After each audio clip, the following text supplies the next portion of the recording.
Peace. This is a meat and potato sorcery production starring myself, the Water Alchemist, and today's topic for the occult family is the destructive capabilities of the Djinn. Many people I notice are getting very curious about the Djinn and working with them.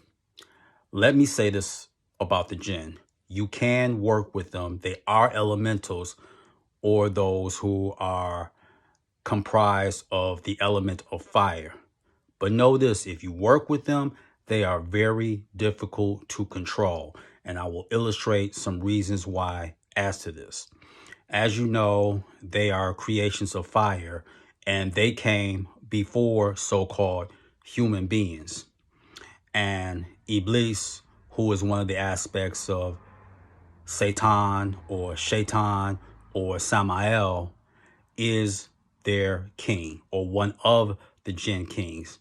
Now, one thing about the Jinn, unlike some spirits, like when you work with them and you want to take back a spell, you don't so much take back the spell, but you can lessen the effects that you put upon your target. With the Jinn, if you work with them and you dispatch them, you cannot take that back because the Jinn are heavy hitters. So I would never tell no one don't use them, but there has to be an extreme case because if you use them, there is no pullback, there is no callback, there's none of that. The Jinn primarily despise human beings, and they have been known in many tomes to turn against the magician themselves.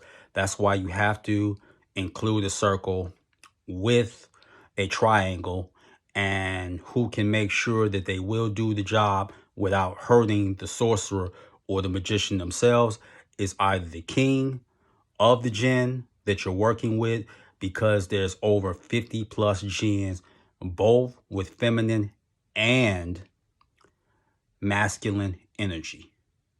So let's talk about these certain classes. The first class of jinns are those who may not punish you in this life, but they will torture you severely on the astral plane when you make your transition. The second class of Jinn, let's say you do dispatch them. What these jinns do is that they can erode a person's organs from the inside. So basically your heart, your liver, your spleen, etc. are rotting from the inside. They also can kill you in a matter of days. This could be a car accident. You can drown. I think you get the point. Or you can suffer blindness or sterility. The third class is the ones that they'll go after you last. What they're going to do is they're going to use those that you love as collateral damage. So what that means is that they can strangle a child in their sleep. They can hurt your wife or your husband, causing a severe fall, or they die in a fire. So this is why you have to be very careful when you summon them, because there are some that will help you, but it's not so much that they care about you. It's just that you're giving them a target. You're giving them someone that they can lash out upon. And there's a fourth case scenario with the Jinn. And this is why I always tell people when you work with them, be very careful of what you ask them. You have to be specific, because what they can do is they can take something that you want and you fantasize about, because Jinn have this understanding of humanity all too well. You want what you want at that moment, but it may be detrimental for you in the long run.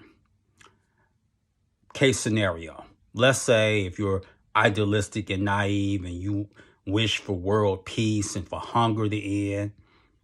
Okay, that's unreasonable. But let's say the Jinn all come together and give you world peace. They can twist it and manipulate the timeline where now an enemy from another country or from another realm or universe can come here and conquer this planet because you didn't think that far ahead.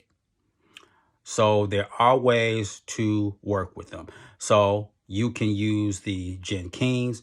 King Paimon is a Djinn king. You can utilize him, or you can call upon the angels of wrath. And yes, there are angels of wrath who will punish humanity.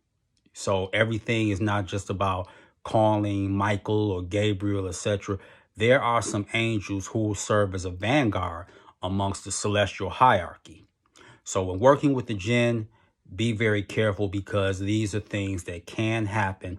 And one way that you can neutralize the Djinn that's spoken of in a Islamic tone is that when you are in this circle with the triangle, you have to show strength to the Djinn, because they abhor weakness. Don't disrespect the Djinn, but you have to show them you are not easily intimidated. So the way to neutralize a Djinn is within that circle. If you have a sword, you have to give one precise cut towards the Djinn in the center. And that's how you can neutralize them. If you try to do multiple cuts, this will have the reverse effect, and you will end up empowering or making the Djinn stronger.